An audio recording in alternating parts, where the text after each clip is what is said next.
and in their people, thereby increasing productivity, customer retention, and a brilliant bottom line.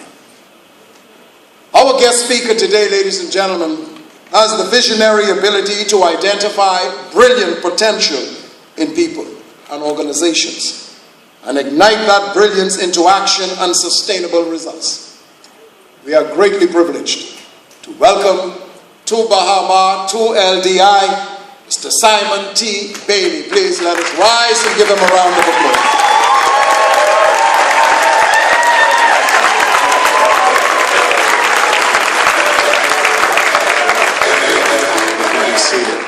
Good morning. Do me a favor, look at the person you're sitting next to, look him in the eye and tell him you look marvelous, simply marvelous. Somebody said I look marvelous and I feel marvelous. 30 years ago, my mother and father took me to high school, and in my freshman year of high school, I failed every course that I took.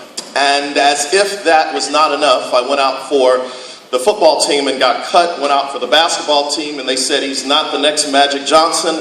And I went out for track and field, and they said you should probably run cross country. And after I had completely embarrassed the family, my family said it's time for us to shift you into a new environment. And it was in that environment where I met a lady 30 years ago by the name of Miss Rita Lankus. Miss Rita Lankus, I don't know what she saw in me 30 years ago, but I was at a point, LDI graduates, where I just needed somebody to believe in me. And she looked at this diamond in the rough, and she said, "Young man, I would like for you to write an original speech, and I would like for you to give it before the entire school assembly." And I said, "Yes, ma'am." And 30 years later, because someone took the time to see a diamond in the rough, they began to upgrade their verbal software and spoke something that would ever change my life. That's when I discovered the power of brilliance. Everybody say this with me. Say, Simon says, I am brilliant. When I talk about brilliant, when I first wrote the book, Release Your Brilliance, I based it on some of the research work of Dr. Howard Gardner, professor of education at Harvard. Dr. Gardner, he and his team of researchers did an interesting study over a 20-plus year period, and what they discovered is that children up until the age of 4 are operating at the genius level. The same group of children were studied in their early 20s, and only 10% were still operating at the genius, or what I call the brilliance level, and in their late 20s, early 30s, only 2% were still operating at the genius or brilliance level. So the question that you have, like I had, oh brilliant one, you do know that you're sitting next to oh brilliant one, right? Just look at your neighbor and say, good morning, oh brilliant one. Somebody said, I'm glad you finally recognized. You may be slow, but you're worth waiting on.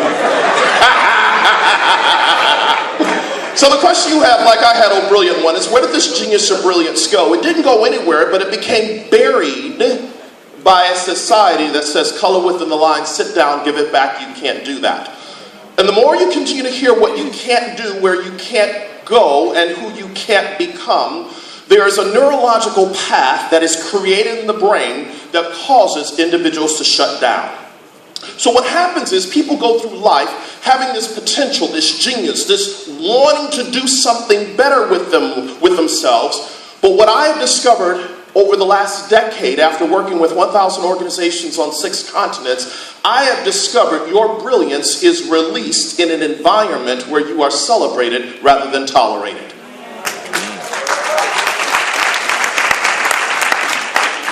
When you are in an environment that celebrates you rather than tolerates you, that environment invites you to be a vitamin, not just an aspirin. And when you understand that you are absolutely, positively brilliant, in fact, LDI graduates, I just need to put your hands on your chest, just put your hands on your chest and say, I am brilliant. I am brilliant. It's when you say I am brilliant, everything that is connected to the word of brilliant begins to show up in your life. So what I've discovered, in order for you to step into your brilliance and release it, you must be put into an environment called Bahamar. Because what's interesting is when you look at a diamond, when it's extracted from the earth, a diamond goes through heat, pressure, and change. How many of you in the last 16 weeks have gone through a little heat, been under a little pressure, have gone through a little change? Well, I submit to you that if it was easy, everybody would be doing it. But because you have survived these 16 weeks, it's because you understand that you are absolutely positively brilliant, full of the Bahamar soul. And because of that, there are three things that I would just like to upload into your hard drive. First thing I want you to think about, any great leader, especially being from LDI, class number 1, the class that raises the bar, that sets the standard, that becomes the pace setter, understands the power of commitment. It is in the commitment where you decide that you have the right stuff and you begin to transform not just yourselves, but your family and certainly your country. So I submit to you that today is not just an end, it is a beginning for you to continually stay committed. Second idea, never forget the power of connection. When I first joined Disney a number of years ago, when I worked for Disney, I left Disney 11 years ago. When I first joined Disney, the first couple of days at Disney is spent at Disney University. And at Disney University is where you begin to learn the whole story of why Walt built Walt Disney World, Florida. And one day I got a call to get up off my blessed assurance and go and work in the park. So that'll hit some of you later on. I find myself working in a theme park in Florida in the month of July with a blue smock on, a broom, and a dustpan in my hand with my name tag that says Simon from Buffalo, New York. I'm sweating bullets. I was not planning to work on my Godiva tan that day, but I needed my job. So I'm there and I'm just like, man, what is going on? I'm out here in the park and I'm just like, I am not feeling the love. And all of a sudden some guests come towards me and I flash the Disney smile. And they read my name tag that says Simon from Buffalo, New York. And they're like, we're from Buffalo, New York. I'm like, no way. They're like, where'd you go to school? Where'd you grow up? What's your parents' names? I didn't know these people from Adam's House Cat, but we are having like major conversation. And so I said to them, I said, so what have you done since you've been here at Disney? And they're like, oh, we've gone to Epcot, we've gone to Magic Kingdom, we've gone to Animal Kingdom. Well, I said, now that you're here at MGM Studios, you got to go and ride Tower of Terror, you got to experience the Brown Derby, and you got to go and see Indiana Jones Stunt Spectacular. And they said, really? I said, really? And so then a couple of hours later, I'm back at my desk, I'm drinking something cold to cool off, and that's when I had the whack upside the head. Disney never sent me out to the park to sweep the streets. They sent me out to the park to connect with a family that had probably saved 3 to 5 years of their discretionary income to come to Disney for maybe once in their lifetime. And a family of 4 in a 7-day stay on average would spend about $10,000. So the reason it took Disney 2 years to hire me, 10 interviews, and a 10-page psychological analysis, don't miss this. I think they felt sorry for a brother after a while.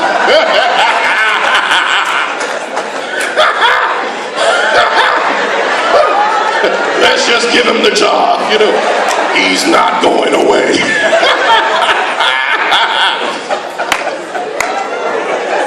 Y'all have to excuse me, I don't get out much. But the reason it took them that long to hire me is they understood this: hire for attitude, train for success. Training does not fix what management doesn't catch.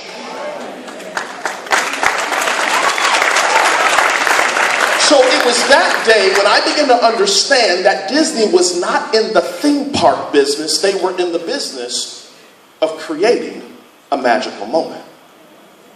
When I think about what you do, I was walking the beach this morning, I looked at the buildings coming up. I said, Bahamar is not just another resort. This is a place that comes alive because of all of you. And when people connect with the soul of Baha Mar, there is an emotional deposit into their emotional bank account. As the interest begins to accrue in the account, they become the unofficial marketing department for the Baha Mar soul. So when I began to understand that, and as I was walking the beach and I was looking at the buildings and everything, and I knew that I would have this time to come and look in the whites of your eyes, I wanted to let you know, as I feel my help coming on. Here at LDI, here at Baha Mar, it's not about a job. It is about an opportunity to create a moment.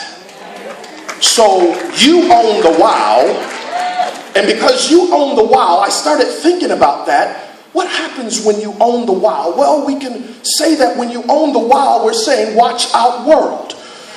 Because when we connect with you, we are not just looking in your eyes, not just smiling, but we want you to leave better than the way you came. That's what LDI is all about. Number 3. After I understand how power of commitment, understand how to connect, I must then begin to consider what's next. A number of years ago, my bride of 23 years, when she first saw me 23 years ago, she just had to have me, so I decided to marry her and put her out of her misery.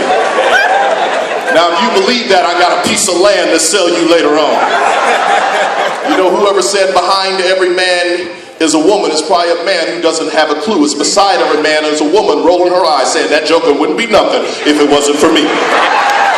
But that's another seminar by itself. We were going to the beach and I drove 30 minutes in the wrong direction. And women, you know how sometimes you can look at your baby, your boo, your husband, and just give them that look. Like if you would have asked me, I would have told you that you went in the wrong direction, but no, you know where you're going. So all of a sudden, 30 minutes in the wrong direction, I decide that I need to make a U-turn to get back to where we needed to go.